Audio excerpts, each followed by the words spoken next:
Imagine for a moment that your presence here is no accident. Imagine that this life you are living is actually a hidden school, and your guide is none other than the divine consciousness itself, that eternal spark the ancients revered as God, but not the distant, rigid, or detached God portrayed by the religions of power.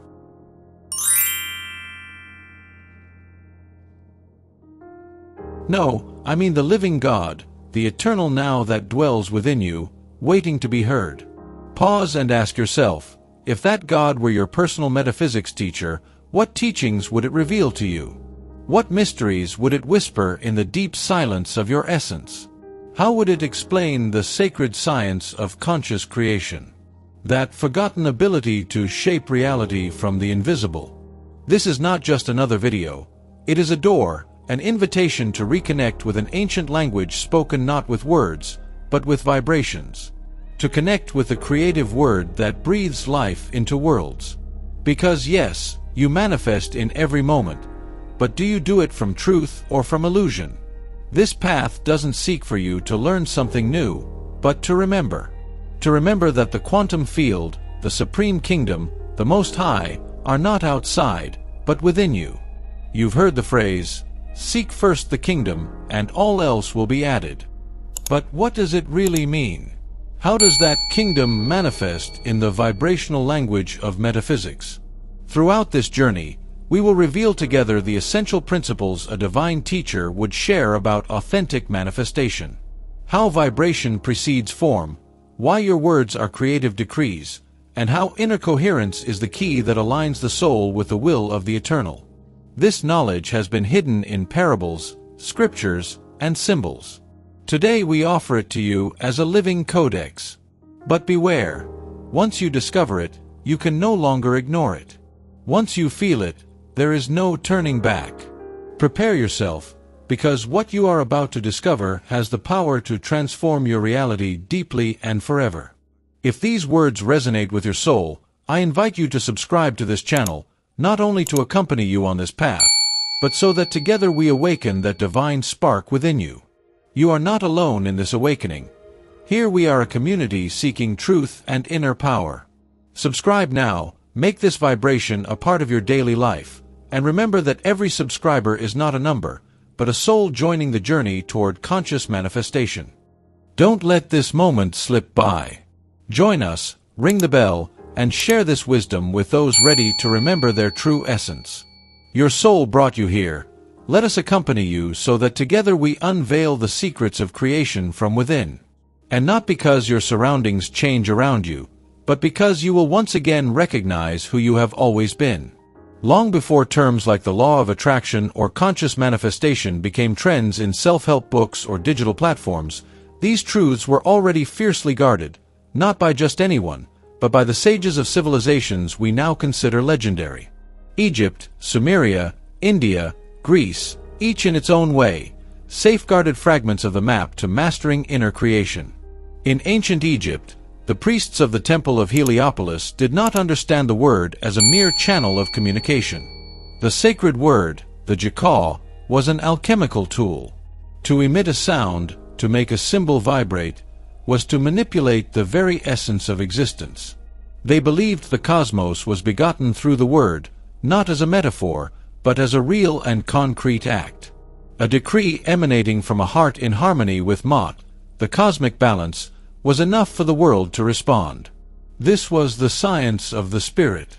The Vedas of India, among the oldest texts on the planet, speak of BAC, the energy of speech as a creative power. The mantra, repeated with devotion and presence, not only summons but transforms. It does not ask the universe, it commands it. But this command does not arise from a demanding ego, but from a soul that has rekindled its divine essence. Manifesting in this tradition is a sacred act of union between the lower self and the higher self. Hebrew mystics also held this knowledge. Genesis does not begin with a physical act but with a phrase, "And God said, let there be light." The word precedes the light. Vibrational intention gives rise to manifestation. The Kabbalists taught that the universe was formed through the Hebrew letters, each carrying a particular vibration. Naming correctly was, therefore, a creative act. Tongue and spirit were not separate. In Greece, philosophers like Plato and Plotinus affirmed that the sensible world was a projection of eternal ideas. All that is visible is born from the invisible. The material is only the shadow of an archetypal world, but it was not about settling for shadows, but remembering that you, as a microcosm, can tune your mind to those divine ideas and thus become a co-creator with the source. This profound truth also vibrates in mystical Christian traditions, where Christ as Logos is not just a historical figure, but the vibrational pattern of divine consciousness incarnate. And when he said, "Whatever you ask for in prayer, believe that you have received it," he did not refer to asking from lack, but decreeing from unity.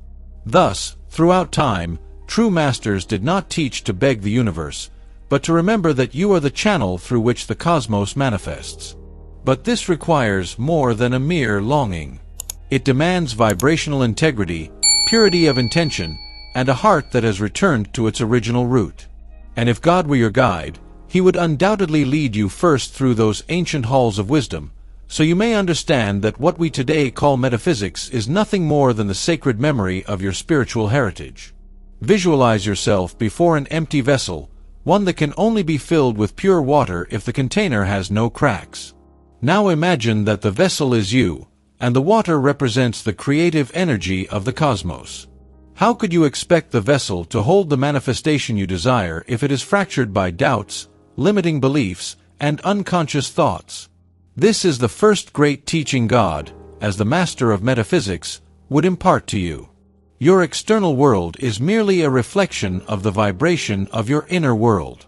Manifestation doesn't begin with what you desire, but with who you truly are. That is to say, you don't attract what you think. You attract what you hold as real in your deepest vibrational field. This is why many people repeat affirmations for months without seeing results. Words without soul are only empty echoes, but words united with spirit, with awakened consciousness, are authentic creation. So, how does this sacred process truly begin? With a revolutionary truth. Manifestation is an emanation, not a supplication. If you are already one with the source, if you are a spark of the all, you don't need to beg for anything. You need to remember and reorder. To reorganize your thoughts, emotions, and beliefs so they align with universal truth. Divine teaching always begins in the invisible. A true spiritual master would tell you that what you do not see, cannot touch, and has yet to manifest, is more real than what you perceive as tangible. Because the physical is an effect, and the realm of causes resides in the invisible, in the mind, soul, and spirit. The first concrete step is to recognize the I am, not as a mystical phrase, but as a vibrational act. Saying, I am peace, I am health, I am abundance, is not an act of blind faith. It is a decree that you, as an extension of the Creator, emit into the very fabric of reality. But this command must be accompanied by certainty, not anxious expectation. The universe does not respond to fear disguised as desire. It responds to coherence. Here enters a fundamental principle, energetic coherence. If you proclaim yourself prosperous but complain every day about your financial burdens, the message you send to the universe is contradictory. It's like trying to light a lamp with a burnt-out candle. It's not enough to pronounce words. You must embody what you affirm, live as if it were already a tangible reality, not from illusion, but from the deep certainty that your inner being already possesses it. Moreover, manifestation doesn't always happen directly or linearly. God, as a wise master, doesn't respond like a servant who obeys orders, but as a higher intelligence that rearranges your existence to prepare you. Sometimes, what we ask for arrives as challenge, discomfort, or even apparent loss. But if you maintain your vibrational frequency high, you will understand that this shake-up is part of the energetic realignment that allows the new to arrive. Manifesting is not a mechanical act, it is a spiritual alchemy. And like all alchemy, it requires deep transformation. You cannot attract health if your identity is rooted in sickness. You cannot attract true love if you consider yourself unworthy. You cannot attract growth if you define yourself by fear of loss. That is why, if God were your teacher, He would not give you empty formulas. First, He would invite you to look deeply and lovingly within, to discover what frequencies you are projecting. The universe, like a perfect mirror, does not return what you ask for, but what you vibrate. And here is where true magic begins. If you've come this far, you already understand that manifesting is not a mental whim nor a passing trend. It is a sacred art. But like all ancient arts, it holds hidden secrets, principles the rational mind cannot grasp, because the art of manifesting belongs to the sacred language of the soul, not the tangible world. God, as master of metaphysics, would not teach you to beg the cosmos, but to synchronize with it, to vibrate in harmony. This is not achieved by shouting wishes or repeating empty decrees, but by cultivating an inner state that resonates with what you long to experience. The question is not, how do I get what I want? But, how do I become the frequency of what I desire? This is the fundamental shift of the teaching. And here the Divine Master would use images that resonate in the soul. Don't expect the river to flow to you if your cup remains upside down. Meaning, if you are internally misaligned, no matter how much you want it, the energy cannot settle within you. One of the most powerful secrets revealed in this divine lesson is vibrational neutrality. What does this mean? That to manifest, first you must stop needing. The yearning born from lack, no matter how intense, blocks the creative process, while the silent certainty, the calm of "it already is," flows with the gentleness of a breeze capable of moving mountains. The Creator does not beg, the Creator observes, selects, and embodies. If you desire love, become the channel of love in every word, every action, every thought. If you seek prosperity, start by giving, honoring the abundance that is already present, even if it seems small. This coherence opens gateways that logic could never reach. Another revelation this Divine Master would share is the need to release mental control. The rational mind craves to know how, when, and where, but the quantum field, an ocean of infinite potential responding to your vibration, does not operate by logic, but by resonance. The mind wants to dictate the path. The soul moves to the secret rhythms of the sacred. God would remind you that often manifestation is delayed because you yourself are suffocating it with anxiety. You are like the farmer who plants a seed and digs it up every hour to check if it has sprouted. Energy does not respond to fear disguised as impatience. It answers to silent faith and anticipated gratitude. Here lies one of the most powerful secrets. Prayer is not supplication, it is calibration. We do not pray to convince a distant God, but to synchronize our field with the energy of what already exists on the invisible plane. True prayer is an act of fusion, the moment your soul remembers its divinity and positions itself as a co-creator.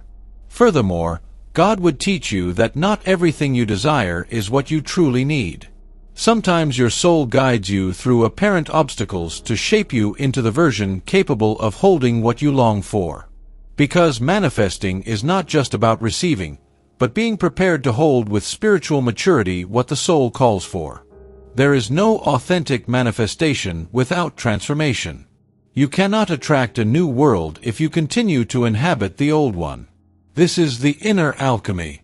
That is why the spiritual master would not give you magic formulas, but invite you to shed, to release the weight of inherited beliefs, to burn old pacts with scarcity, victimhood, and self-deception. Only when the soul empties itself of what is not, can it begin to be a pure vessel for what it always was. In that moment, the universe responds. If manifestation is a sacred teaching, then daily life is its practice field. You don't need to be in a monastery or meditate endlessly to become a co-creator of your reality. God, as a master, would speak to you not from unreachable heights, but from the ground you walk on each day, because the divine manifests precisely in the ordinary. And there true magic begins. The first advice this master would give you is to care for your inner state more than your external results. Don't judge your spiritual power by what you obtain, but by what you hold inside when the world does not bend to your desires. Manifesting is not controlling the outside, but mastering the inner reaction. Only when you sustain peace amid chaos do you begin to transform the very structure of the energetic field around you.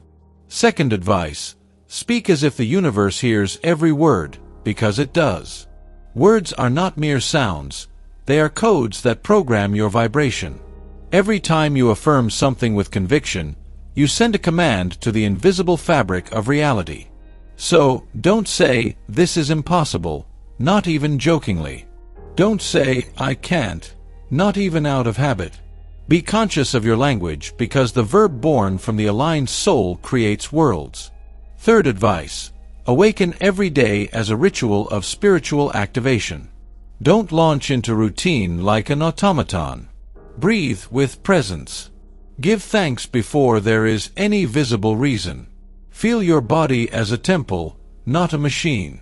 If you dedicate 5 minutes upon waking to recognize your divinity, your day will begin calibrated with the energy of the sacred, and the sacred attracts more of itself. Fourth advice: make your emotions a compass, not a prison. Your emotions reveal what frequency you vibrate at, but do not define who you are. If you feel lack, envy, fear, or guilt, don't punish yourself. Observe, breathe, and transform. The spiritual alchemist does not repress the dark but transmutes it, knowing that every energy awaits being shaped. Fifth advice: don't chase manifestation, become it. Instead of saying, "I want health," live as one who honors their body. Instead of saying, "I want abundance," act as one who is already abundant, generous, confident, and grateful.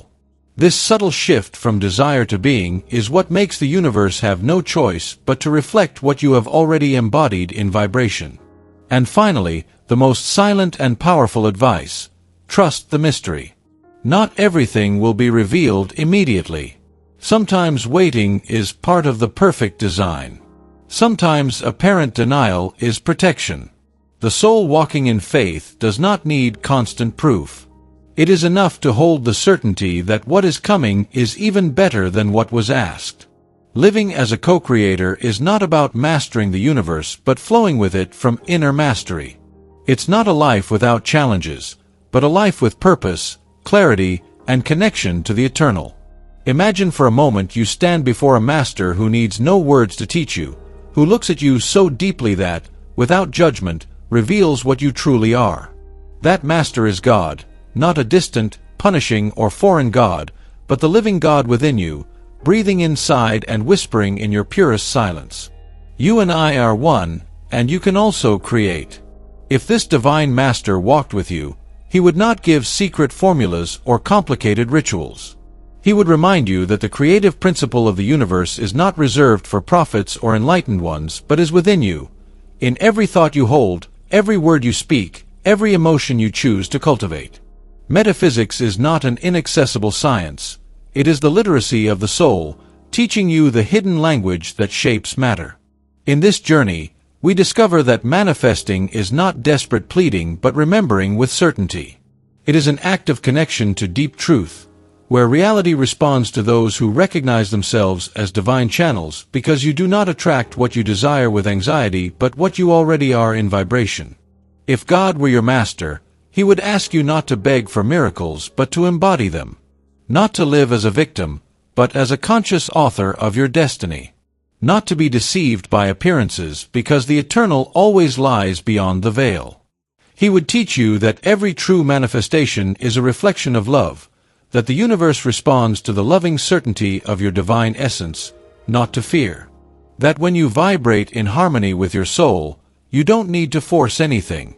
Doors open, people arrive, solutions emerge because the cosmos is alive and responds to the heart that knows who it is. What remains now that you have heard these words? A sacred choice: to remember your power, to stop being a passive spectator, and to begin being the conscious architect of your experience. To stop projecting outward what can only be created from within. You must invoke the sacred verb, not only in your prayers but in your thinking, acting, and feeling, because every coherent act is an order to reality. And above all, you must trust. Trust that you are not alone. Trust that the energy moving galaxies also moves within you. And trust that everything you seek, abundance, health, love, fulfillment, already exists on a higher dimension, waiting for you to raise your frequency to find it. The Master has not disappeared. He has only become one with you. If these words resonated in your heart, subscribe, leave a like, and share this message with those ready to remember their divinity. Because awakening is not a solitary task, it is a collective mission.